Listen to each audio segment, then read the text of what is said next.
મુખ્યમંત્રી ભૂપેન્દ્ર પટેલે ગાંધીનગરથી જન સુરક્ષા સંતૃપ્તિ અભિયાનનો પ્રારંભ કરાવ્યો છે. આ અભિયાન 30 સપ્ટેમ્બર 2025 સુધી 3 માસ માટે ચાલશે. ભરૂચ જિલ્લા કલેક્ટર કચેરી ખાતે કલેક્ટર ગૌરાંગ મકવાણાની અધ્યક્ષતામાં સરકારી બેંકોના અધિકારીઓ સાથે આ અંગે બેઠક યોજાઈ હતી.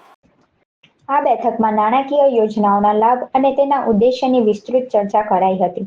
જિલ્લા વહીવટીતંત્ર બેંકો સાથે મળીને વધુમાં વધુ લોકો સુધી યોજનાનો લાભ પહોંચાડશે. તાલુકા કક્ષાએ ટીડીઓ અને મામલતદારો અભિયાન અંગેની માહિતી લોકો સુધી પહોંચાડશે.